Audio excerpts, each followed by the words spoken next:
bapesio code moko pour la prière et que sengi que o se plier nango et que ça la cause à la plus concentrée dans l'église liboso. Alors moi je me prépare en conséquence nango parce que 10 jours wana na zotalara thème Daniel. Qu'est-ce qu'on aura, qu'est-ce qu'on va acquérir de ces 10 jours-là? Je demanderai aux internautes qui nous suivent de ne jamais cesser d'espérer. Les miracles arrivent chaque jour. Il suffit d'y croire, il suffit de frapper sur une bonne porte. Daniel, prière wana et Salamaka, une fois l'an de 17 au 27 février. Tobengi yango 10 jours ya Daniel.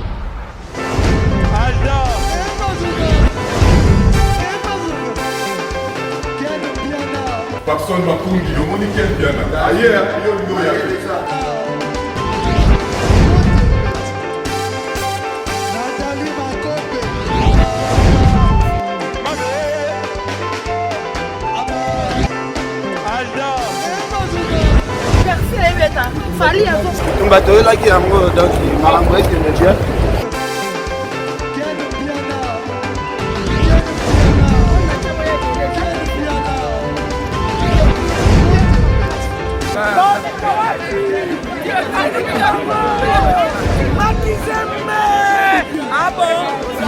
J'ai mon conduit.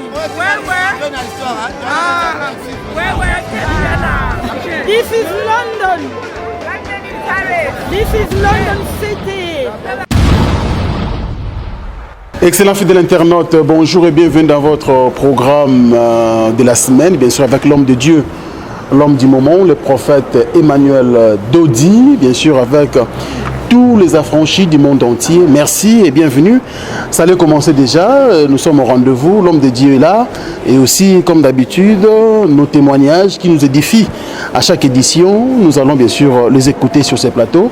À tous ces notre honneur, merci. Nous allons dire bonjour et bienvenue à papa. Bonjour le prophète Emmanuel Dodi. Oui, merci mon frère Stemai. Merci mon frère international. Mbuta et mon frère Pianaken. Na balandi nyonso ya bashene na biso kanenge na lobaka ke bo landa biso na esengo pe na bolingo na mitema pe na bandako na bino nzela mosusu ezali te kaka oyo que Dieu vous bénisse beaucoup za la décité. Amen. Amen. Merci beaucoup Ken Pianapito Palais et monsieur Bandi. En tout cas merci beaucoup Franck. Émission lelo salinga plaisir kota la biema papa parce qu'on a ba lobela biema te malgré que j'ai nganda loba mutasuka après sa biso explication il pas moni biema nga donc bata poto ba koma yebisanga depuis tout monde a prophète Emmanuel Dodi abandela kelamba te en tout cas là t'as très bien parce que lelo na moni pena ba mélange moko ezawa mais mutaye bo lobango bieza Roger ngandu po yazala na papa chéri Jibem Piana mutabilamba Ken yoza innocent na marambo yoza innocent les gars papa chéri Alobaki il y aura des victimes vestimentaires dans le monde pas qui pasteur parce Emmanuel Dodi Alobi il y aura des victimes vestimentaires ça dit que j'aime l'ensemble en Gucci que Dadi Ami et puis le et toucher plus les accessoires et accompagnants parce que la fringue se fait accompagner des accessoires. Mon serviette naïe et c'est marina ba couleur et ensemble la chaussure et le tacheté de la chemise va avec. Voilà. Voilà, merci beaucoup. Alors bana poto farito banda bopo kola ta papa pene salinga plaisir à trop. Prophète Emmanuel Dodi Balobi malgré les prophètes à Mounene, pasteur à Mounene, à délivrer bateau, aux autres ça va solution belé. Mais à côté qu'on a ceux qui na côté qui na angle wana, la différence c'est ça na ba musicien ya mokile parce que tout le monde a un musicien mokota bandela kelamba na podium. Est-ce que vous avez même esprit na ba artiste musicien ou bien zandeni? Ah Ken international assis à résoudre pour ce wana. Moi na répondre ma mission parce que na sala monde wana te ngana kolinga okende ko poser question moninga na passer bo sala base mikolo yo ngai na ye ko talisa musala na nzam.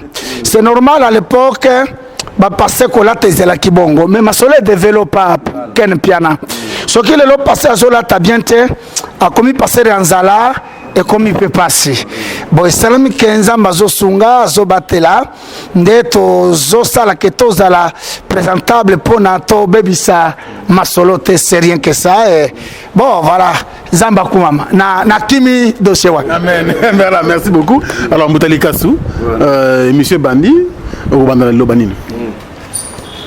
Ouais, merci Franck, merci papa. Ndenge oyambi biso.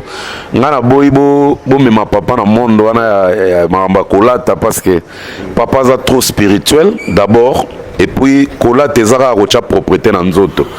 Boloko la za nango côté miso ekweli yete mutaponi griffe nde poni. Donc totika dossier wana pa ba international ba on va développer. Na contredire dans le sens, moi je fais la pédagogie. Voilà. Et la pédagogie, on enseignera que un maître ou un professeur doit toujours être bien vêtu.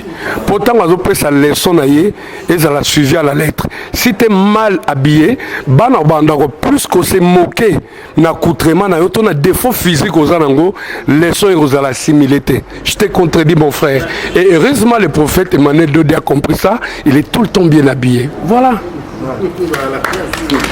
Bon, Bobeti Mabo, on avait un soutien prophète, mais Sony, oui, mais merci, on évolue, mais pardon, Roger, nous prenons Ezali pour nous frustrer. Alors on a plaisir dans Ezali, nous tous au quota, na période il y a Daniel, 10 jours, il y a jeûne et prière, et puis na code morokaka liandunda kocha eloko te ni misi ni accompagnement ça va nous aider surtout biso batolela kolia parce que tant olinga kolia et que ba pesio code moko pour la prière et que sengi que o se plier nango et ko ça la cause à la plus concentré na ndenge oyaka église liboso. Alors moi je me prépare en conséquence nango parce que 10 jours, thème Daniel. Qu'est-ce qu'on aura, qu'est-ce qu'on va acquérir de ces 10 jours-là? Tu vois, on a mon prophète. Nous avons 10 jours au jour pour écouter un penza. Na limite zala 10 jours ya fantaisie. Oh 10 jours ya la régime pour na posa au konda non. Mais zala 10 jours au penal ke na kokola na liloba. Il y a un plaisir dans ngai Nathan on a bandi boé pour na sa prophète merci pour nango on est là on attend ça et on est derrière ça. Mais il faut qu'on complète moi mouké fan semaine na zone selo miko prophète expliquer biso 10 jours il y a jeûne après si bandi mi conditionne parce que mon dimi mususu ayoki prophète alobi 10 jours à jeûne peut-être mon dimi mususu azana santé à mabe. Tout le monde a fait jeune mususu to kotanga ba église musute batu e bandimi ebele ba kufa na se ba jeune alors to habiter na ministère des affranchis ba pesi condition n'est pas bandimi ba sala jeune ya 10 jours. OK to lingaki to ya nango na suka to profiter ko ya na suka te pona to gagner temps parce que zali question comme soulever to silisa yango to vide dango. Oui na annonce ki yango na ba émission passée que du 17 au 27, tokozala na manifestation extraordinaire. Et ce qui est moni, tozaki na le 17 il y a année passée, tomandaka le 17, tosilsaka le 17, pour ya ma prière. Merci. Ni tete peut-être ba corona ba conditions za makasi affli ya bande kwa libanda linga ezalebele même alors ba forcer vraiment na passe. Mais la frontière soit kokangama batazo buka buka parce qu'il faut baya Daniel prière wana et salamaka une fois l'an de 17 au 27 février to bengi yango 10 jours ya Daniel to ko expliquer yango na ko senga eke au mi connecté soit directement au s'abonner na chaîne na biso Olanda yango chaque jour na misala na yango. C'est parmi ba mienenge ba pesanga kombo prophète eratakate ngai na yeko yebisa bino ke prière eratakate za candele du 17 au 27 ataka ya mutu yango nde ata babomba yo na libanga, ata batia yo na mai. Donc du 17 au 27 février, pendant 10 jours, tozolia kaka ndunda, fruité, jeté. Parce que l'église musu ndenge kene mpe na poser question. Eza ndunda mayu ya babakisaka biloko, ndunda lukuta. Oyo vrai ndunda, légumes. Oh non, haricot eza légumes. Maman tika chewan. Matiti pendant 10 jours na mai. Okomona bolamu na yango, kota yango, mena apara na kepa ya mbuta, poser ba question. Toza na 4 catégories na pekisaka na ba jeune. Église ebomaka mutu na jeune te. Nzambe akopesa jeune eboma batu. Soko moni batu basoko fa une église na jeune za sacrifice à pasteur. Dieu ne peut pas nous inviter nous tuer. Dieu c'est un bienfaiteur. Il est tellement bon que quiconque. C'est-à-dire papa na ba maman 60 ans d'âge ba jeune akate. C'est ce que la Bible dit. Moi si azana zemi ako jeune te.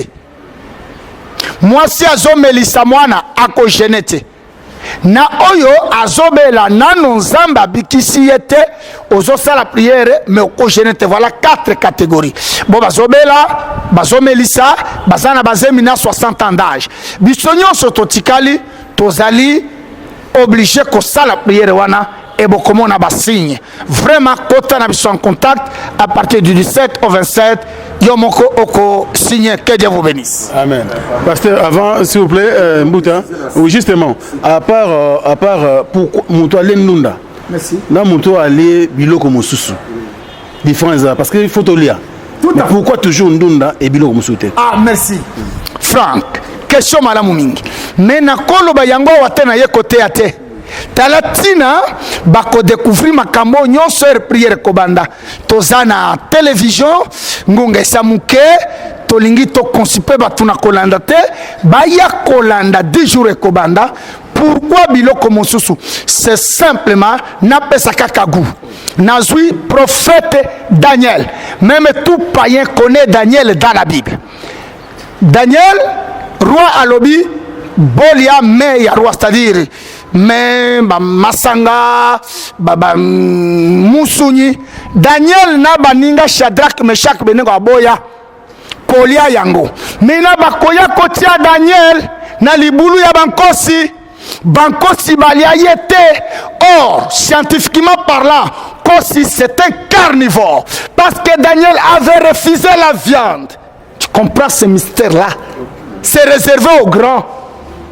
Kosi et Aliaka Mousouni, il devient en science zoologique carnivore. Ce qui Daniel, Aliaka oyo roi Senga, Kosi alinga ki koliaye. Donc yozola nangai, vina yezana bankosi, mena erto kotika kolia Mousouni, nyoso ya makila ya famille, nyoso baloka yo zambe nangai, eko putana na lokito moko parce que erenkosi akoya. Bandoki misala nyonso munguna stemai utilisaka sang mystère ya makila. Même bandoki ba utilisaka makila nyonso. C'est ce qui fait que pendant ces 10 jours nous allons s'abstenir du sang pour que makambo salam et qu'on soit la fantastique maman papa vraiment mécana nos 10 jours de Daniel. Tu ne seras pas déçu. Merci pour cette question qui a essayé d'ouvrir d'autres choses. Merci beaucoup, mon Dieu. Oui, rapidement. Et cette question, tu as éclaircissement dans bandeko nyonso o babandeko tuna question na ba WhatsApp na ba nini na ba message mbuta chaîne à pasteur page à Facebook à pasteur eza simple eza prophète Emmanuel Dodi TV wana na Facebook. Donc ce côté prophète Emmanuel Dodi TV ozwi mbala moko activité nyonso eleka en église na biso awa ya les affranchis. Soki na page Facebook obeti prophète Emmanuel Dodi TV au côté na page Facebook ya église na activité ya église. Donc na YouTube na Facebook. Donc là juste éclaircissement na ngana pesa pour très important. Botalika, merci beaucoup pour cette précision. Alors on le gambamon na ba témoignage parce que les étapes moko bolinga rappeler mingi pour édifier Rabiso et ça très important. On ba témoignage ya papa Mbo Loseke. Papa Mbozalaki a Bikisamaki, bien sûr, on a guérison miracle du cerveau et du diabète. Papa Belaki, Yemoko Azali présent, à quoi bête la busso du solo ndengeni maladie bandaki, et puis ndengeni nzamba ko visiter Vinaye. Papa Mbo, bonjour. Bonjour papa. Merci. Kombo nanga ezambo lo sekete. Sinon bakobenga ngali seke. Kombo nanga eza lo suke. Lo suke. Stéphane Mbo lo suke. Merci pour la présentation. Voilà. Olimbi c'est pour te massacrer Kombo nanga. Cicatrice boza komona na moto awa ezali opération basalaki ngai po nazalaki agressé. C'était samedi le 13 juin 2015. Nazalaki agressé. C'était vers 17h45. Na ndenge babamba kinga libanga na kweyaki, je ne savais pas même place bamema kinga. Na yekola mukana ba 4h15 na fungoli miso. Na moni bampule na tuni madame na lobi où en sommes-nous tozali wapi madame alobi papa tu es agressé tozali wana dispensaire ya quartier ngana lobi c'est vrai hein ezalaki dimanche na tongo na bengi chef na biso aya kozwanga lundi na tongo tokende na hôpital aye na 5h45 na minibus bazwinga toke na polyclinique Afia eza en diagonale na hôpital Mama Yemo na Gombe. Makambo mingi na yebaki te, c'est pour cela que je suis à côté de ma femme akomeka koyebisa makambo ndenge déroulement elekaki parce que na Afia na salaki une semaine na bimi mais kozonga na zonga ki na ndako na bandaki kokweya na ba crise épileptique kobosana à tout moment. Makambo ezalaki bien te. Le 29 juin 2015, tokendeki na clinique universitaire. Tokomaki tard, vers 18h moins, directement na soins intensifs. Donc les restes ya makambo na kokina permettre moi sinanga à continuer na. Allez-y papa avec plaisir. Maman merci beaucoup pour la parole. Merci papa pour la confiance. Et puis Bolamo Nzambe Tata Salé biso kolekela yo vraiment naza très reconnaissante.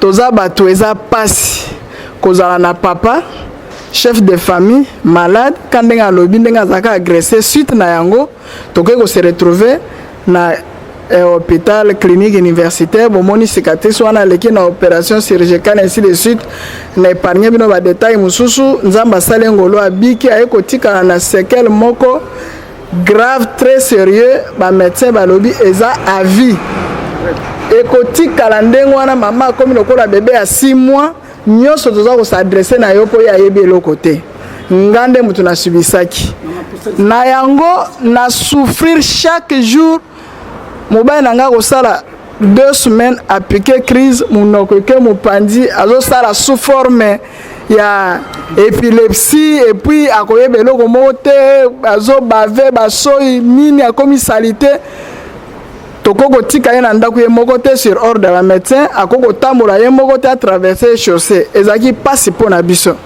ezaki na cousin na ye moko azoyebisa biso chaque fois mpo na baproblème oyo bozalaki nango boza nango mpe bokende epai ya prophète Emmanuel Dodi na 6e rue nga nalobi Emmanuel Dodi ezaka lokola bapasteur oyo totamboli tolembi pesa $200 pesa $1000 pesa 500 tolembi soki toke mpe kuna akosengaka mbongo présentement on n'a plus rien na okende nulle part cousin na ye wana azosese te akotika biso lelo 2 jours aye lisusu komo na ye abe azalaki na commission ya sociale bokende likambo ekosila ekosala eloko te eza eloko moke eza lokola bazobimisa lianzi epai Emmanuel Dodi bokende mobali na kokoma malamu nga natali bisika na parcourir moyen eza na bino kokende te mais Nzambe aza tellement malamu Nzambe Tata aza tellement malamu papa na préscience na ye tozalaki bana na obanda kala toyebaki te qu'est-ce qui est arrivé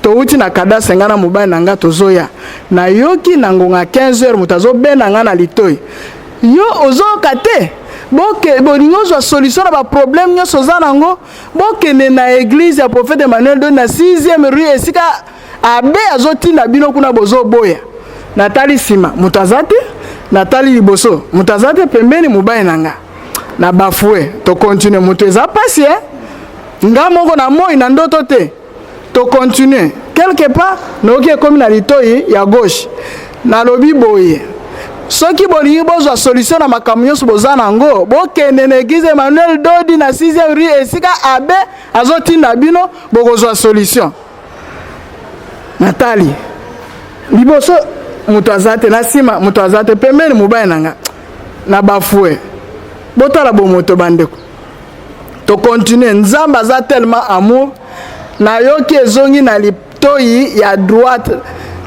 ozoyoka te na lobi boye mongongo emati na sutuki na nzela na bi papa tala ndenge tozotambola nazoka moto azobela na relate papa ndenge nayebisi bino awa mbala moko mobali na nga lobi c'est le Seigneur, tu ne comprends pas pourquoi, c'est Dieu, ça c'est le Seigneur. Ay tokende koluka église biso mibale tokumbani précipitamment toya lundi bayebisi biso non le reste jour d'activité te boya mercredi prophète ayambaka toyepe mercredi na pete nyos pasteur Darkia yambi biso to passer na belle confession na yoki prière nabi mobali na tuni yo shoyoka prière wana abi te na yoka ngote ngabi belle confession ozomi taba mobime pa nzambe noki prière wana puissant na yoki yango nguya na yoki kimia na yoki pe sengo c'est que y a gain de cause ici tokuta na kasina prophète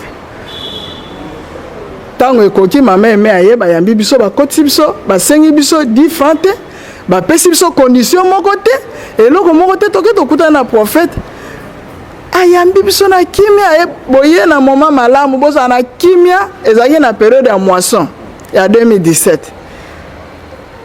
alobi makambo wana nyonso ekosila na kimia ntango asali prière mikakaton bana kobela maladi na ndako makambo nyonso boyelanga bana toyeli bango abondeli kimia ebandi kokota lokola na série na kimia eloko moko te likambo na likambo ezokende kose transformer tozovivre makambo tozobaka papa ona tozokama entre biso na bana likambo nyonso tozokama maladi esili bana bazobela sunde baza kobela te kimia ekoti même na quartier nini ok to continue un jour mobile na ngai ko esaki mwa temps azokoya susu te après ekokweya na ndenge ya mabe liso oyo evimi ede moko ya munene tibo ezipi liso komi na se azoki pota munene awa munoko eke mopanzi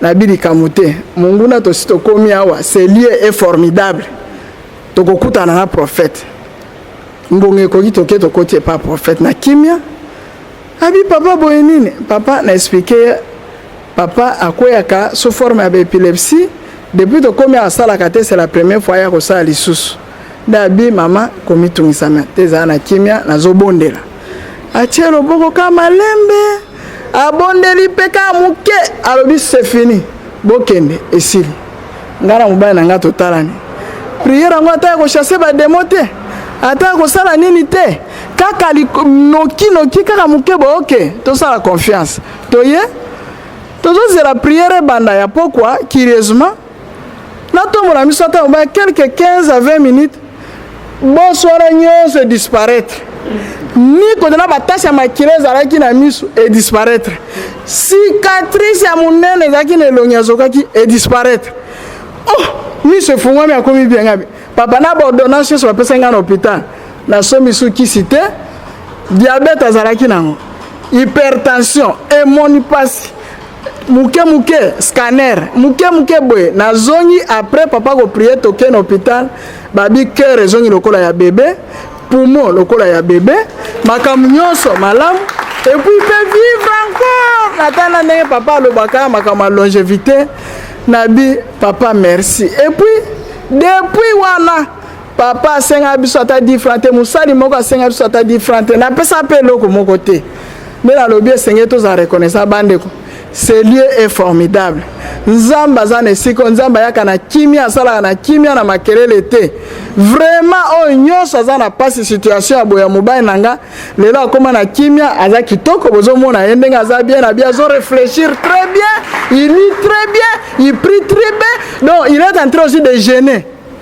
papa apekisa bato ya 60 ans mais soki molimo ekame agénaka agéne na ye donc il est bien et puis azoluka mosala esengo ezonga na libota kimia ezongi na libota papa merci mpona mosala malamu osali na libota na biso basali mpe merci bakompagnaki biso nzambe tata azwa lokumu merci beaucoup. Quel témoignage, papa. Un petit commentaire hein, avant de prendre notre témoignage. Ok, ça va. Non, mais c'est formidable. T'es national, c'est beau ça. Toyokana. Papa, maman, bazaba mikolo, bazaba responsable. Toyokana. Et le point intéressant, d'une manière brève, à quoi une embuscade? Toyokana. Babete ba machette azana cicatrice na moto toza d'accord bake hôpital na normal médecine esalio esengelaki kosala mais etikalaki na mosusu baminga nga bakokaki te voilà bazo filmer bien balobi akotikala na ba séquelles vous voyez ozomona yo moko donc d'une manière permanente. Et que si la cate, ça c'est la médecine qui parle. C'est vrai, abandi ko la épilepsie. Sinde ko sala eke, babandi ko tambol parce que munganga sali ya lobi otikali bakawa na boyebi yango ba minganga ba yebisa batoko tikala ka bongo ebele awa pe na poto. Alors, babandi ko tambola. Ndende kona bangomo kaka ndenge na yelio na télévision yo solanda ngai bisika nyonso yo nde na yelio tala ko changer te ko zapete ko changer te na yelio yo ngai me yo te alors ayoki sango boyoki avant baya ba résister nano mungongo nzamba za malamu mingi suka bakoya musala ebandi ça va. Mais comme Satana, alinga moi blague moko boye, aye kobeta prise à souka, alinga ki atali sa kenzame, chikobi nzambe aye kobeta prise ya souka. Oyo akozongela kalisosute. Et c'est en ce moment-là, diabète kosila, tension kosila, kokoye kosila, azonga normal. Et si kabaminga balobaki ako vivra ka bongo, zambe kolo Yesu a changé bon. Et bongo yo. Et bongo wana na wana kuna batu baloba nini baminga nga baloba nini meliroba ya suka eko uta na batute eko uta na baminga ngate eko uta na kolo Yesu quel que soit ton problème surtout les 27 makambo yabo et puis élément la ligne na signaler c'est mai mbuta ken boyoki botala bien na ba miracle nyonso se secouer mokili bino babenga ka bino. Aujourd'hui, Emmanuel Dodi a commis refuge. Batobele bazola. Okomona soke indité. Passer Emmanuel Dodi, passer à Bakeno wana astemai. Asa sérieux. Et pourtant ça na passer au sala kana ba bezawa. Zola. Bandi bi ba yebi ba passer ba sa sérieux. Tala. Eloko ya suka yango yo. Bolanda ba témoignage. Kende beta zongi sanyo sotobanda. Bokomona eke nale ki sa ba témoignage ya batamu keleka. Pourquoi nalingi soki miracle salamaka chaque jour mais boko yamba miracle chaque jour wanate boko yamba yango après pourquoi nazoti katan si réellement mutu abikaki maladie ezongate ozomona très important après quelques années quelques mois maintenant tozali sûr que abiki na ye na présenter ye. Vous comprenez cette spécialité-là? Je laisse le temps au temps. Tomi rassuré. Toboy que l'objet c'est là qui les miracles ici s'opèrent tous les jours. Mais peut-être nakotika témoignage koyada. C'est moi 2, 3 même une année. Je laisse n'après cette naza tellement sûr na miracle. Sûr ya jeté. Et au Kolanda ba miracle ya poto. Kaka awa ya poto mena parce que boba ni mo comment ya poto boka ni saka ya awa mena ya poto ezo ya bi pai nyos lokola mama moko en Allemagne alobi mo bane ya landi yaka totalai mama alobi a passer à zola ta trop o kola tananga na problème te passer ya ba forme bote ko na wana te na sana ngolu mama wana atamboli na ba passer na ba minganga eza Allemagne. Mon Dieu, na nouvelle ligne, ndengo yoki ba prière nazo annoncer na tomboli loboko ozala wapi ayoki eloko lungu abiki mosusu ozolanda siko soki tosilisi oyo olanda témoignage ya Belgique ya sœur Jolina bapase baleye ba $2000 awa abeli alembi alobi natiki na kosambe alandi kaka epa na bino toyoki batémoignage eleki baresponsable bazotémoigne nameka mwana mwasi wana natomboli kaka loboko maladi elimwa epi azaki aboti bana 5 azwi mobali nano mobali abala te yasi abota bana 5 il y a que Dieu qui est en train de secouer la planète Terre. Quand on est en contact, premier Mukanda, il y a Moussala malade, on n'en parle pas. Et ça lui donne après d'élection en Gaï, au Kokango, la maquette, je vous bénisse. Amen. En tout cas, ça c'est très important. C'est une question qui vient souvent. Pourquoi témoignage 2016, Nini Boye, il y a Sikezate? La réponse est là. En tout cas, la réponse est là. C'était vraiment important. Le col à l'élan, miracle les ali. Sikoyo, ekoya koleka na tikangota ekoleka suka ya mbula pona to vérifier si le mutu asaki nini de peur que to mona na stade awo bakoka batambola pasteur osomona bilo to sobra ba aventure koka tamboli pasteur ya mundela zongi koka zonga biso to zoti atampona oyo nzamba salaki solo tous les jours les miracles se font to zana ya sika ebel e bongo ya poto eza ya inane depuis Tobandi Moussala, tous célébrer une année na Ken. Et ça y a une année. Et ça y a tous les jours. Donc, problème na tika neta par rapport à Wapona, Bomona, miracle Nenge Saramaki, et Oumeli, et Fandi, et Pessimutelikia. Merci. Merci l'homme de Dieu, c'est très important cela. Alors nous allons prendre rapidement le deuxième témoignage de papa RJ Kongolo. Donc voilà, c'est pas lui qui a été visité par l'Éternel, mais c'est sa fille Winner, possédée par l'esprit des sirènes. Je crois que le papa est mieux placé pour parler de cela. Très récent. Je crois que papa RJ, vous avez la parole. Au témoignage, pour édifier le peuple de Dieu. Ok, merci peuple de Dieu. Naza RJ Kongolo. Papa ya Winner Kongolo, qui est ma deuxième fille. Si ma image est Kokozoaye, elle est avec moi. Ma fille a souffrir Nathan Moulaï. A souffrir Nathan Moulaï, mais na silence sukoyo. Parce que Azaraki possédait l'esprit wana Nathan Moulaï. Elle souffrait en elle. Elle souffrait en elle parce qu'Azaki na nous autres on a un esprit oyo et Zalaki a été. Voilà le pourquoi je peux dire que on a qu'à souffrir. C'est bon. On a le big abanda qu'à souffrir en elle pendant temps moulaï. Mais c'est fait qu'un certain dimanche, toqué kilt. Batikali na grande sœur na bande connaît musu suivi que possibilités acte à kufuta transport biso tunde to memaka. Baké place bakendaki pour na kosambela dimanche wana. Il y a eu manifestation à Saint-Esprit. La fille est tombée. Esprit mo batu bakomo loba basambeli pour na batu tout ba intercesseur wana bazué kanaye et comme un spécial. Parce que à comment koloba c'est que mutu normal ko kolobati. Basambeli elle s'est calmée à Zongindako. Là c'était le dimanche. Le lundi matin nazobi mapona kendi na musala. Noki kaye moko bandi ko crier na mbetu na e botikanga.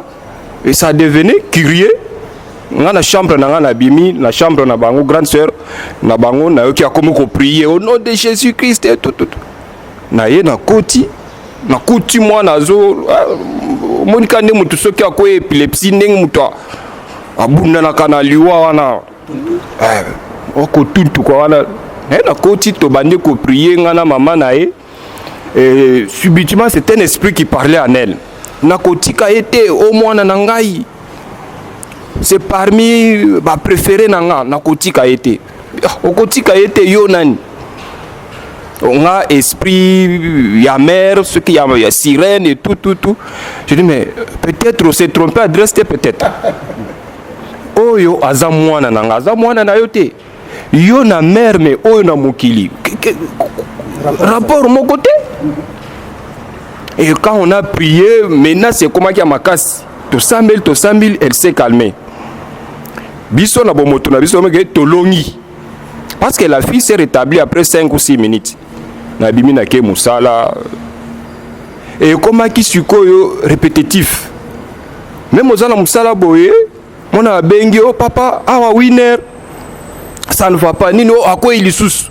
Tu es comme on dirait sous forme maladie on dirait épilepsie. Et c'est toujours le même esprit qui parlait en elle. Je me suis dit, là, ça devient grave. 2 mois à souffrir. En tant que parent, quand il est parent, bimi boye, aux ana musala, soit aux ana kikwiti, ou bien aux ana nzela, ba bengio, que a au moins na kaya boye. Sa maman aussi sorte.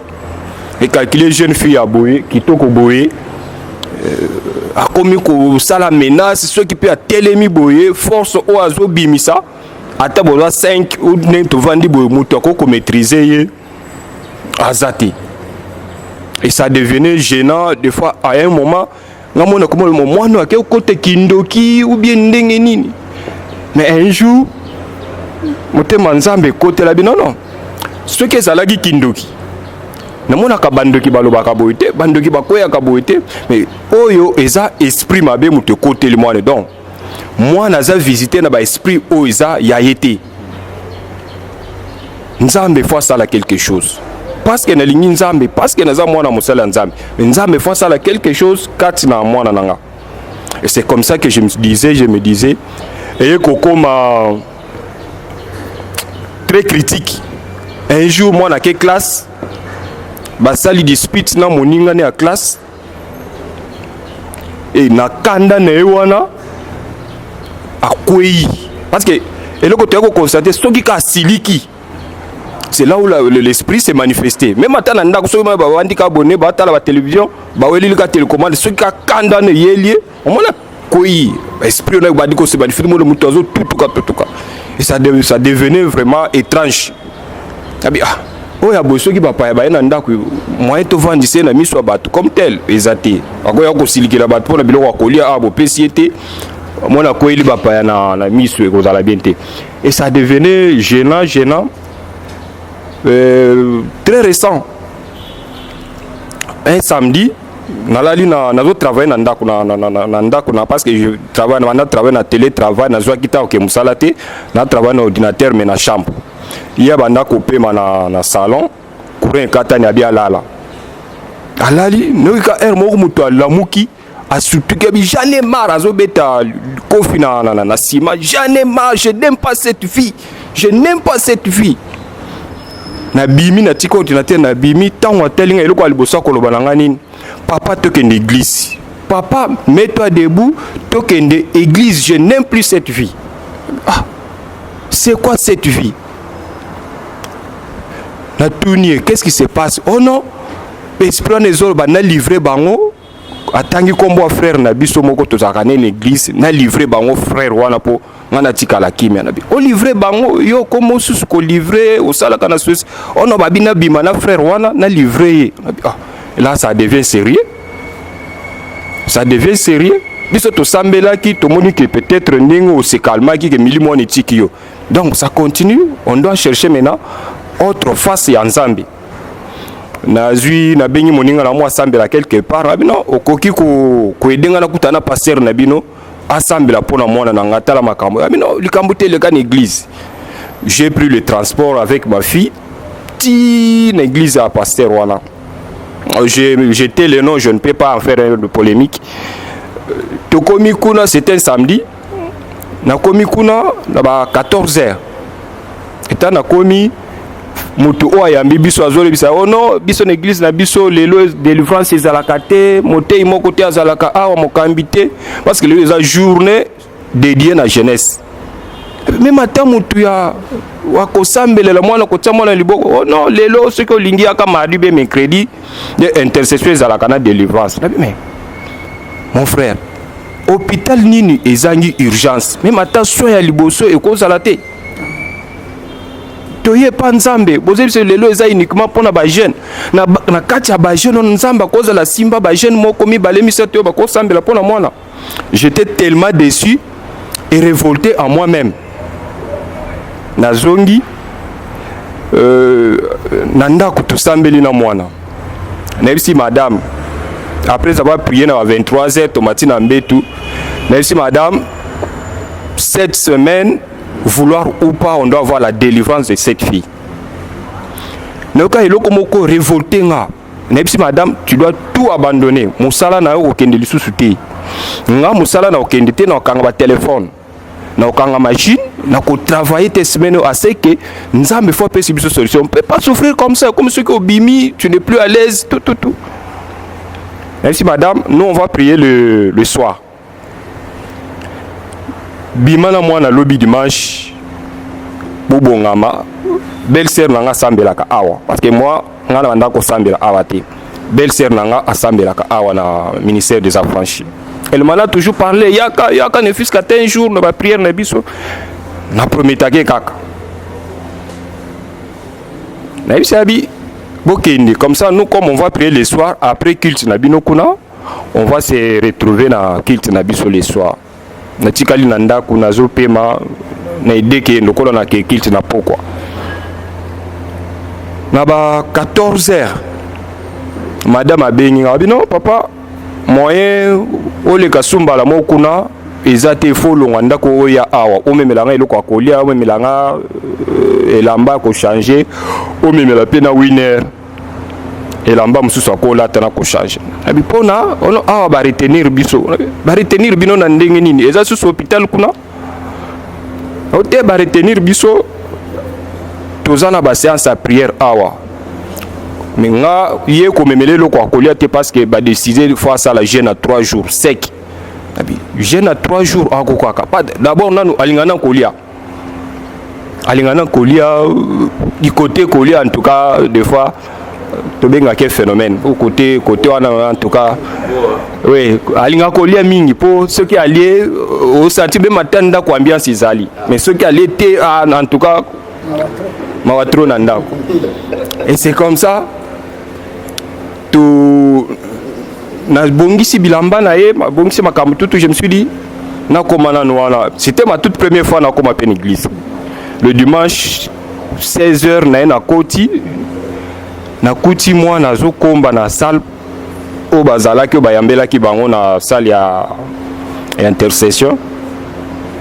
Madame a relaté ce qui s'était passé na kokoma na bango tango bakomi bakutani na ntoma tosha ye mutu atindaki bango na chambre haute.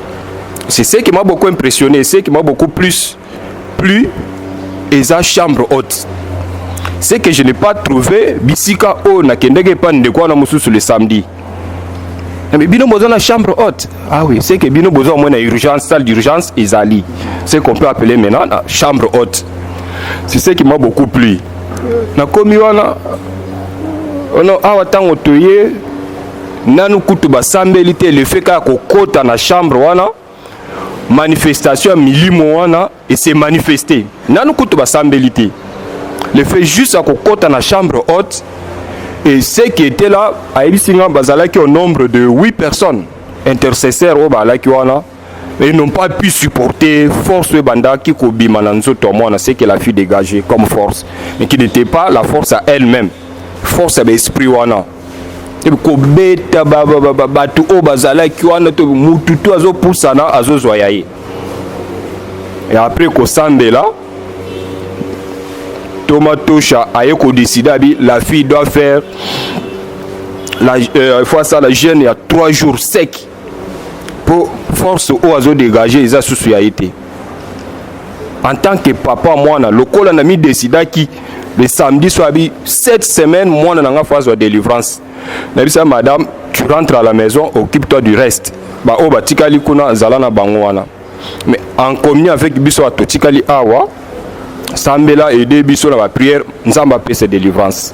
Là, c'était le dimanche. Je me suis dit, na Tikali na fille. Et bah, quand je me suis dit, maman, mon toko Tikala na moi dans l'église, mais yo papa, Tikali na jeune fille, mon koloboé. Je dis, ngande tata na ye. Il faut nazo ba responsabilité na nga nyonso na maboko. Lokola za mwana na nga c'est que naza responsable na il faut nazo responsabilité wana.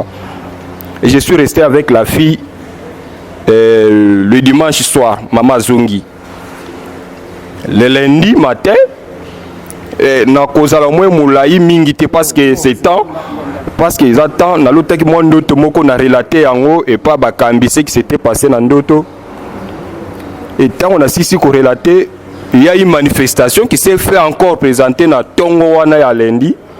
Dans nzoto moi na solo na mokambi. J'ai ce mot ko salami, to be moi na esprit na zongeli moi na bima na chambre haute vitesse. Mbang calculer chambre haute eza na sima mais abimi a parcourir distance tina kokoma tina porte ya sortie inconsciente qu'elle était toke tokangi na tozongisie mabondele bandi aye kokweya apemi lisusu to continuer il y a une équipe mi balé intercession le lundi équipe ya 12h to participer na prière wana c'est là où tu komona loboko nzambe manifestation ya loboko nzambe sur manifestation ya bandoki o tokobenga ba esprit zalaki kati ya mwana la prière wana tango basambeli c'est là où délivrance ye komona na mwana kwei moli mwana bandi ko lobe ti prière et sentir pendant que chaleur eleki moto eleki moli moye kotika mwana sirène aye kotika mwana. Et ma fille a été délivrée depuis le lundi wana. A quoi le boss a ceux qui a quoi bon la bêti 30-45 minutes muto akokoya. Donc cela veut dire mili mwana et là linano ezo pe ma vie. Mais oyo tant on a eu délivrance à quoi c'était plus ou moins 5 ou 6 minutes la fille à la mouki a bandi ko tunanga qu'est-ce qui s'est passé? Même si tu as une église bobotala boy.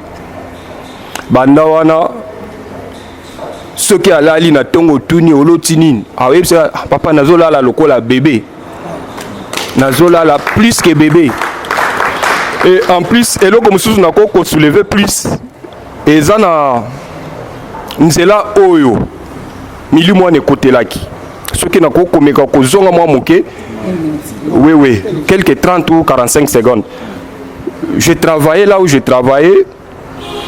Liboso, il y a un ami qui a voyagé mingi.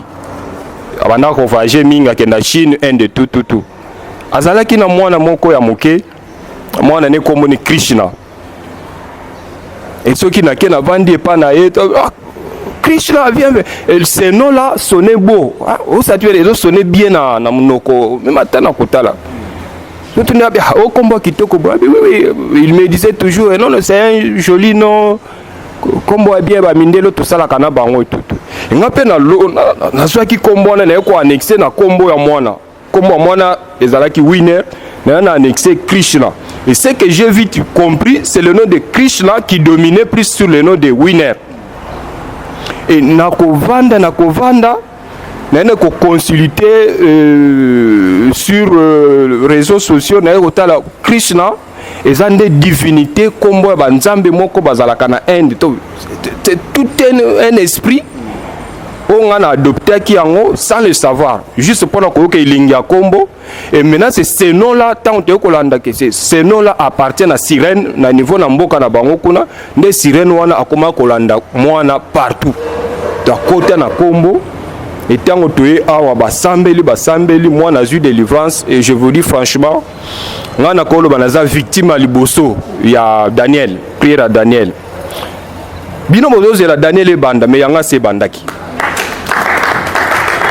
je suis le plus heureux parce que lelo na minute na koko bima na koko kanga téléphone sans kozala isusu na kobanga que bakobenga nga ou bien atikali soit kosala manifestation donc elle est délivrée totalement je le dis bien. Beaucoup de la image elle est délivrée totalement. Je le dis encore plus. Nous avons premier bénéficiaire et prière à Daniel. Yozo la Daniel et bande mais nous avons bandi déjà pour bénéficier en le fait à connaître déjà awa. Ça lui combien de temps? D'ailleurs nous avons sambe la awati. Moi le jour où moi na nyati awa. C'est le deuxième jour de moi na eu délivrance. C'était quand? Le vendredi, c'était le vendredi 12. Le vendredi, non, c'était le 5. Le 5. C'était le 5. Moi, na aye le 4. Moi, na aye le 4. Et elle a été délivrée le 5.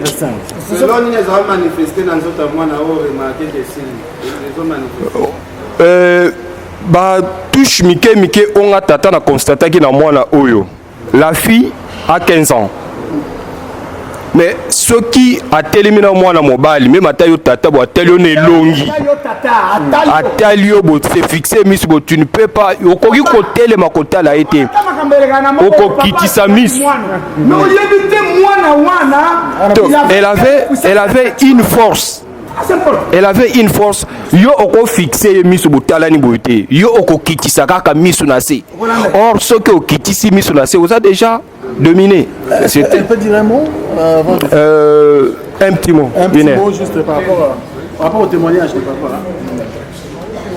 Oui, vas-y. Une seconde, rapidement, nous sommes presque à la fin. C'était pour regarder un homme. Tu le regardes. Si tu le regardes, lui-même il va venir. Lui-même il va venir. Merci, Winer. Alors, prophète,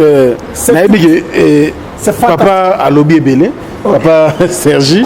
Alors, Winer pas lobby. Interprétation en tant que l'homme de Dieu, la témoignage à moi là. Oui, bah papa na ba maman. Tokomi na souka. Je pense que ma témoignage est tellement émouvant. Boyoki ya liboso ya papa mbo, ya mibale, ya papa en Congolo, na mwana ki Krishna Winer. Il est vrai. Mbuta, stemai, akei église. Akwei milimo emi manifeste toyoka. Mwana aumeli na bambula asufraka na sirene wan. Kuna église bakendaki certes délivrance akwei me bakokaki ko délivrer yete. Et puis pona sirene wana akende a obligé toyoka na ba mama témoignage oyo ezana leçon. Akwei sa frère moko dans l'église. Est-ce que vous vous rendez compte? Ndenge basali bakweyaka. Donc démon wana sirene wana a obligé na kokende te sans que musali na église kuna basambelaka. Akokweya koma il faut ser Winer atalaye babima basala babima frère akwei et puis molimo sali nini ekei. Bomo na pourquoi tozo interdire kindumba yo papa mama ozolanda na bimi bima okenda olokota lelo mwasi azobela to mobile azobela.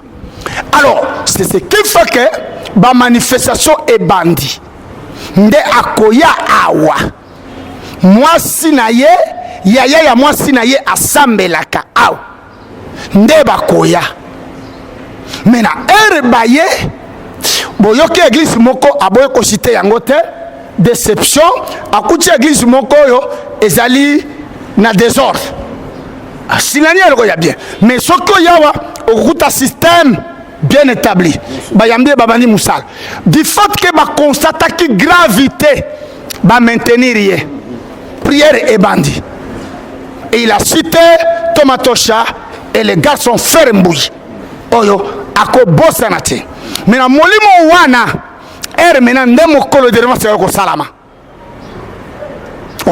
Papa a souligné bien ce qu'il a aimé dans cette église, la chambre haute. Akutaki une église mosusute. Oyoka ka chambre haute kenda sang. Soki oye obeninga na pesi yo basal. C'est ça la chambre haute one. Mena basambe. Molimo a répété lisusu. Na kokende te sans balivre ngai mutukuna basambelaka. Mais tellement prière ya awa et si ka Emmanuel Dodge eza makasi. Il fallait akende. Dans notre état, papa lotaki ndoto, toboyi a exposé ndoto wan. Makamba lotaki et salamina moi lendi wan. Et zalaki bien dabika. Pam, nde molimo akokende. Baye le 4 a sous délivrance sur le 5. Donc, parce que d'ailleurs, Mogolowana, parce que basala kiti. Mounique, c'est un miracle tikotak. Vous savez, le miracle a tous les jours. c'est tout simplement natika kandeta je moni le témoignage ya papa lobi ba tester batali sûrement milimo ekendaki parce que bisika muso banda ko kweya et banda ko zonga mais moi na bandi kolala kimia azongi normal le kumu ezongeli nzam tolo banini mama nalo banini nayo ozana kaya mwana ya boy obi na komi na Kinshasa pour terminer c'est mbuta soki na yebana yaka moko ya boye na sala mwana wana ba voyage ata na sala ba miracle na bosa na kate mwana wana zaki na sire jare ya boye abota menizali famille moko munene eyebana mwana wana soki bolambi bilei atali yango boye na ndoto te ebaluki makala azoleka na boulevard mutuka ezwi ema ekoleka te soki bomemi ye pa ya pasteur ayebisi mama na ye pasteur oyo na kolongola ye bilamba mwana fille boye pa yo pasteur au lieu de délivrer yo pasteur a délivrer yo église na yo ebukani nde bakoyoka sango na ngai nde na silisa c'est comme ça que Dieu m'a explosé dans la ville oyo pe sirène nazali spécialiste na bakawana mais d'ailleurs oyo eza basali yango lokola yawana ça a demandé moi-même et donc quel que soit pour mwana na yo mobali na mwasi kota na biso en contact oko vivre bola mwana zamba lelo nzamba tie kimia na famille oyo yo pe mwana azomela jamba mwana bakanga ye wapi non soki tolingi ko salama et puis tolingi rendez-vous le 17 au 27 ça sera chaud benganga bisika nyonso kozala oko vivre bile monenge papa kongola lobi ngai Daniel na ngai c'est sili déjà amen moi nazela Daniel na komi bien mais yo émission ezokota lobi dimanche oyo naza na service extraordinaire kenda sango na batémoignage nyonso ya poto koyoka nouvelle ligne kota déjà kaka soki stema ya kotisi soki piana soki zoro benga ngai même dimanche tongo kilte kozala pourquoi on mi connecté au vivre bolamu haya okotato la bunene na nzam na silisi biloko ya boye pesa kaguna elengi donc ça témoignage de ça. Merci beaucoup papa, c'est la fin, on va finir avec l'international Roger Ngando Moutoko Edengaï rapidement Roger Kultir Nabiso. International. Merci Mouta. Ouais. Moi je dirais tout de suite que nous vivons dans un monde où nous ne savons plus à qui faire confiance. Ce qui est tout à fait normal, chacun a ses raisons, il y a eu trop d'abus. Mais je demanderai aux internautes qui nous suivent de ne jamais cesser d'espérer. Les miracles arrivent chaque jour. Il suffit d'y croire, il suffit de frapper sur une bonne porte. J'ose croire que si nous faisons un pas en arrière, depuis Tobanda, plateau Nabiso Awa, chez les affranchis, si vous décortiquez, c'est plus les familles congolaises qui appelaient leurs familles qui vivent à l'extérieur pour leur parler du prophète Emmanuel Dodi. Mais aujourd'hui, par rapport à Batu Oyo Baleki Awa, chacun a domaine naïe et n'a pas miracle lointain que le prophète Emmanuel Dodi Sala, le monde entier est convaincu n'a pouvoir naïe et c'est l'extérieur maintenant qui appelle le Congo pour leur dire vous avez le prophète Emmanuel Dodi là-bas, allez le contacter. Ken Piana, Stema S, vous n'avez pas le numéro du prophète Emmanuel Dodi, on a besoin de lui. Et vous, Oyo Bukenda, minorité des gens là, Oyo Bukenda, il faut vraiment que je souligne en rouge, Bukenda Barna Kabino, et les Lobosa sous la confiance, il y a batouté. Allez-y comprendre que c'est pas normal qu'aujourd'hui, pour votre guérison, ou un souci que vous avez, on vous appelle quelque part gratuitement pour votre bien-être, vous résistez. C'est cet esprit diabolique-là qui vit en vous, qui alourdit vos pieds, qui alourdit vos cœurs pour que, bon, le prophète Emmanuel Dodi, parce qu'ils savent que le jour où ma petite sœur à Monakié, à Osala guéri. Allez-y comprendre, remontez cette épreuve, contactez-lui et vous ne serez pas déçus. Merci. Voilà. Une minute, hein, et là, comme on m'a créé. International, le bien, bien, quand les hommes miracle, il y a Awa, les lots comme il y a poto. vraiment d'une manière brusque, rien n'a été programmé. Je vais trier à voler. Bon, maman chante, maman Yakana. Les maman Léonie, non? Yak. Tu confirmer ce que international à Uchikoloba. Maman Yaka, c'est à chaud, hein? Tu as prié, tu vas faire des belles banda. Maman Yaka chaud. Regarde cette belle dame responsable à Salak. Maman Yak. Donc, pour confirmer ce que l'international a dit, Maman Yak. Vraiment, c'est à chaud, hein? Voilà. Maman, avant banda ko sambela awa. Oya wa ndengeni.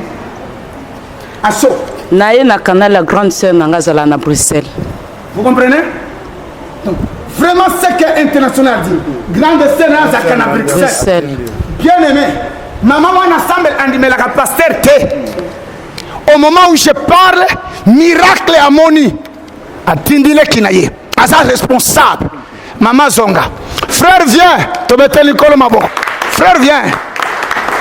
Oui, c'est vous. Ouais, viens. C'est à chaud. Pour confirmer ce que international Uchigolo. Bambinga. Maintenant, c'est l'Europe. Le monde entier secoué. Maman Chantal a la kiawa. Bon, c'est le Azale Yasouk. Ok, si ma la kiawa, Maman Chantal. Mbang, aya. Viens, mon frère. Les gens m'ont dit que Dieu vous bénisse. Il a été envoyé na Moissinaye à Zawat. À Texas. États-Unis. Texas, États-Unis. Mon ministère international a dit, c'est maintenant le monde entier qui envoie les gens. Voilà.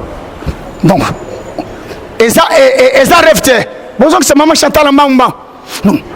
Merci mon frère. Moissinaye Azalikuna, il y a des bâtiments. Tellement le miracle est tel que Maman, na mona kia mutatinde ye azali yaya na ye na Toronto. Kutu ya azala kana Kinshasa te international. Que Dieu vous bénisse na question. Maman azala Kinshasa te. À partir de Toronto, on la déplace. Viens la belle Yak. Ce sont des responsabilités défilés à Maman. Oyewa, nani atindakiwa? Bonjour papa. Bonjour maman. Oui, naye awa. Oui, naye awa kouta Kisangani. Ba déplacer à partir de grande sœur Nangaza na Toronto. Vous comprenez? Oui. Canada. Quelqu'un qui est à Toronto a déplacé Mutuna Kisangani. Allez voir. Ndekonaza na Toronto. Maman afanda kawati balongolia na Kisangani kende okutana na mutu moko na Kinshasa. Est-ce que makambo eza liboma eza ya gel soswa? C'est ce qu'international dit. Aujourd'hui c'est l'Europe qui envoie les gens parce que le miracle est tel que oyo sele tobenga ka wayambo nde ya na ye pa wayambo afinga batu na Belgique kuna abangunda non wayambo Wayambo, non. Ok, Osamona. Alors, c'est-à-dire, toi défilé, Batouawa, Oyo, Canada, Toronto, ou en États-Unis, Texas, ou en Europe, Belgique. Batinda bat. C'est-à-dire quoi? Et puis, dans le que l'anda va témoigner ce qu'il y a poto, Awato Silisi, et zo défilé, au monde à la ville, comment Dieu est en train de visiter son peuple. Merci de tout cœur. Rendez-vous, sincèrement, 17 au 27. Maman futa biye yak yebisande kona yo azana vesi azana mama yem bimisa ye le 17 aya awa o bakangele na ndako azali boma o atambola kate akoya kolala awa le 27 tozongisa ya siabiki. Que Dieu vous bénisse. C'est fini. Merci beaucoup l'homme de Dieu, c'est la fin de l'émission. Merci à Roger Ngandou, merci à Mboutalika, merci également à Ken Piana et pourquoi pas aussi Papa Nkongolo. Merci beaucoup. Et puis notre fille Winner qui a fait des choses bien. On ne va pas terminer cette émission, on va finir bien sûr avec le témoignage de l'Europe pour bien sûr lier l'utile à l'agréable. Merci à Château, merci pardon Maïl et Sadiki et puis Chatak Mayaoula et toute la grande équipe technique, le pasteur Chamala, merci pour le travail, Maman Aimé et puis le magistrat Raphaël. Merci à vous et on se retrouve prochainement avec le même plaisir. Au revoir. Shalom, shalom peuple de Dieu, je suis Maman Julina, j'habite à Belgique, je vais témoigner la main de Dieu ce que Dieu a fait dans ma vie à travers le pasteur Emmanuel Dod. En tout cas, Nzambe Emmanuel Dod a sali mingi na bomoi nanga. Mingi ya makasi ebele nayaki mukolo mususu na banda otala émission ya Ken Piana. C'est là que j'étais vraiment attiré ya kozwa numéro ya pasteur Emmanuel Dodi.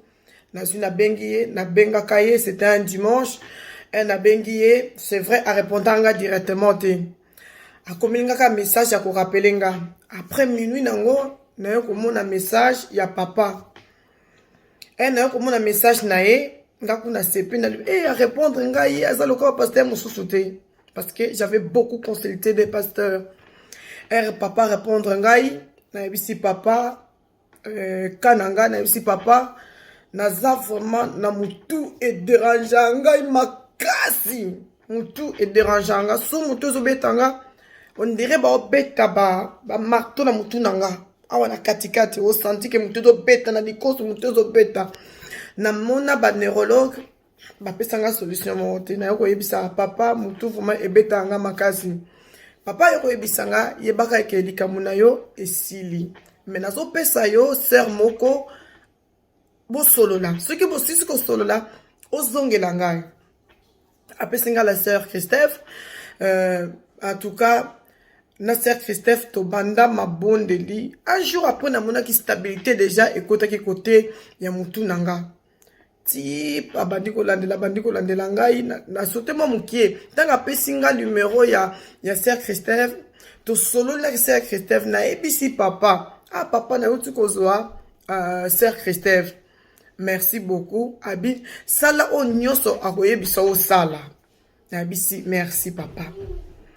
Et Sili, na bisi sœur Christophe, maman mutu sala kanga ipasi. Ce que mutu zo betanga, on dirait que nazo mona bazo betanga ba marteau.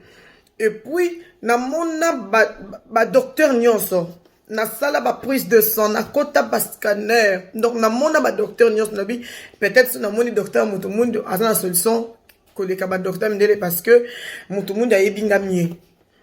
Tout ça est le côté na mona ba pasteur ba senganga ba mbongo, na mela ba jus et ba grenadine, ba huile d'olive, na mela ba mai, mutu wana ekendaka te betaka tout le jour sans arrêt.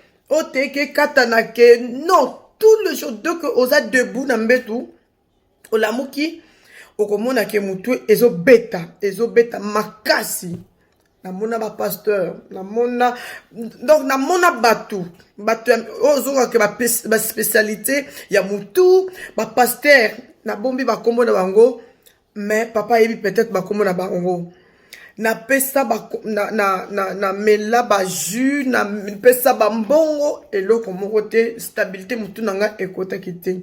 En tout cas tango babandi kolandela ngai et pas maman Christophe na moni loboko ya Nzambe ya papa Emmanuel Dodi ndenge asali na bomoi nanga mutu nangai ebetaka lisusu te. Les preuves que bomoni ki na tie foulard avant na bana otia foulard te na bana ki kokanga suki lisusu te siko la na zana suki na nga ya kokanga na za susu na foulard ek na serango susu très bien.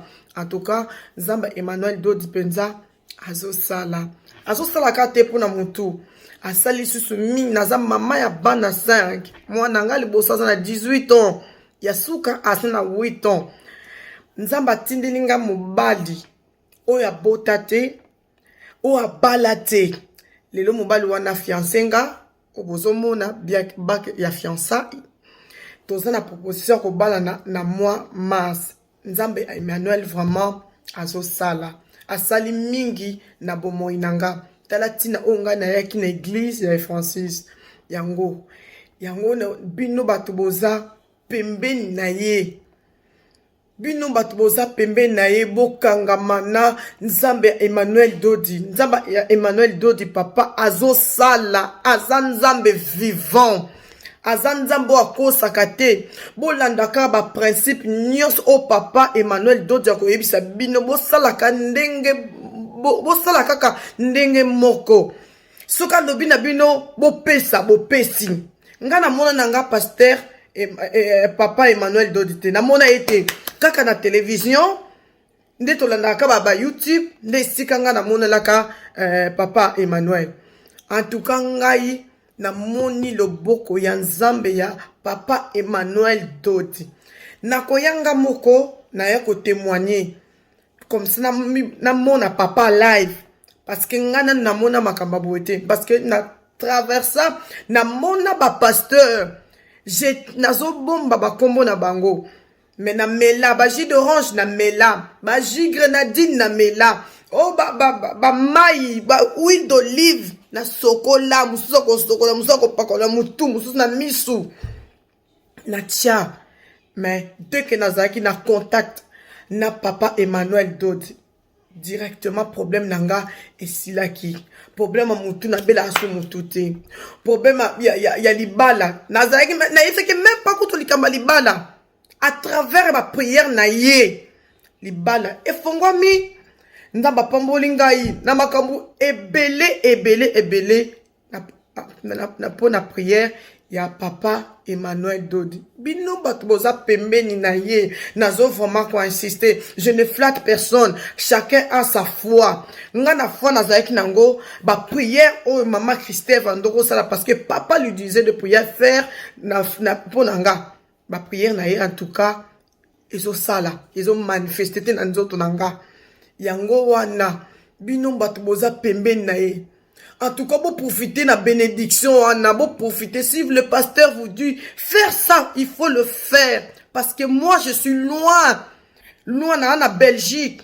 Na moni le boko ya nzambe ya papa Emmanuel Dodi nga na moni yango. Na bandako kwa soute na ba miracle o ba prophétie wana non na no kwa ngo soute. Maman Christelle no bisanga kaka mama okobika.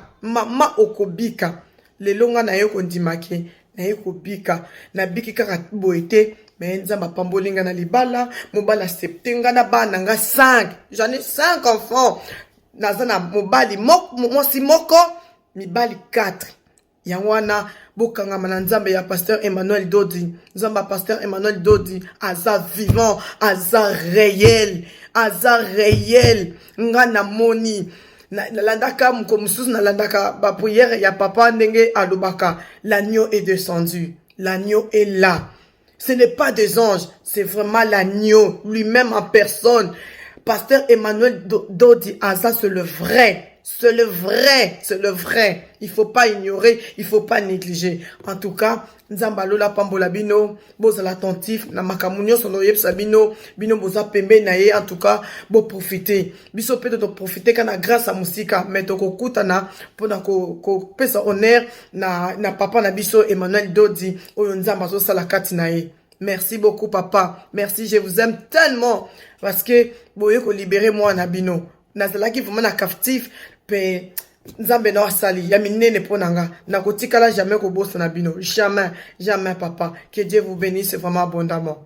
Na bika ngolote pona na koti pe église mingi en tout cas ça vous mentir na koti église mingi donc na kata kaka makolo awa na ba confinement oyo tato mando prier na ndako nde vraiment moi c'est mbali surtout prier nde tozala surtout prier après tant surtout la moki olota kinini tellement na période ya ba covid netinga na banda obima penza presque pas tout ça je crois 1 mois na ndako tozaoza mingi na ndako nde ka boyi ba église kangamaki banda okindete mais na kosambela wana nzamba albahi na biso to prier na ndako kaka to vanda kana ndako jusqu'à ce que bon nzambe yembo na makanisi na ye to akomona papa ya kokuta na émission ya Ken Piana bon to s'intéressa ki na ngokande na autoluba wana mais ni ne salima kinga le jour aller ya nouvelle ligne à mois de janvier oyo de kana lobi wana zaki na pasi makasi tant papa telemi po banda déclarer à nouveau ça la concentrer nga pe na zaki concentrer na tangi kutu kombo nanga na zaki concentrer vraiment na lobi vraiment si ko France a concentrer na tout ça on ne se papa zoloba alors papa tanga bando déclarer ba parole de connaissance zo tanga ba maladie ayeko tanga pe maladie am Congo problème ba rien nga tie maboko na nga na ba hanche tanga lu bata problème ko bota ba fuka na fukami papa bondeli wana esili ntango azobondela kaka na santé vraiment douleur nyonso ekei soulagement moko vraiment impossible nalobi nami lobelinga mona sa motema ke na moi vraiment nabiki donc ntango église esili mpo osana continue mosala oyo nazala kokoka kosala te na ndako après nabi bon natala nano natali en tout cas semaine mobimba nakomaki bien nazoyoka so badouleur te nazokende mpe mosala normal mpenza donc passe eza te mais komona vraiment ke nabiki donc yango wana nayi kotémoigne monene na nzambe na oye asalelinga parce que ndenge naza boye banda na botama oyo balobaka o miracle ati kotaki nga vraiment eza mbala nanga liboso nake na baeglise ebele baeglise ebele na mpasi boye maladi boye problème boye nazona bika na nga te me nga mpenza na biki oyo boyokaka eti kotaki parce que na consulté donc médecin na nga moto asalembaki alobaki trop c'est trop comme radio écoutera toujours cher même aux assurés mais assurance maladie mosusu mpe soki bazomona maladie c'est bon mais soki bazomona te yokutaka kaka baradio wana bascanner moko bakataka na bango donc médecin na ngai alobaki oza su na droit ya kosala bascanner wana te kosala baradiologie wana te donc ekomi kaka ntina 2023 alors naza koloba mpasi yango mpo namonaka nayoka namelaka kisi te nazoka traitement moko vraiment approprié te mpona kosuka wapi bapasi ya boye mais nga vraiment nabiki ngulu miracle ya tikotak donc ya koloba kutu te na nouvelle ligne ya mois de janvier oyo yango na kotatola moni na nzambe na oyo esalemelinga bandeko na ngai eza mpenza makambo ya lokuta te makambo ya sololi la preuve ane ke papa na ngai donc mosusu ndenge ezalaka soki bapasi wana ezosala ngai moyen tozala na intimité na mobali eza te donc naoyoka kutu parfois na mobali na ngai mawa mais mobali abato asala nini mais ce jour là vraiment nga moko na se sentaki donc ke nabiki alors papa na nga andimaki te akanisaki ke ye moko ta déclaré tosali 3 semaines mais nayebisaki papa en tout cas vraiment nabiki donc banda le 7 wana nyonso ezongi en ordre problème moko eza susu te pasi moko eza susu te douleur moko eza susu te yango wana naye kopambola nzambe na oyo asali mpo na ngai na nouvelle ligne le 7 nzambe ya lola apambola prophète Dodi apambola ye akende liboso awumela na mosala oyo mission oyo nzambe atindi na mokili et puis naye kopambola mpe lisusu apôtre Tosha na oyo nyonso azosala kati na bino ngai wa bino Thérèse Lumingu naye kotémoigne mpe à partir ya jour wana nakoma na nga 100% affranchi amen amen amen j'ai témoigné.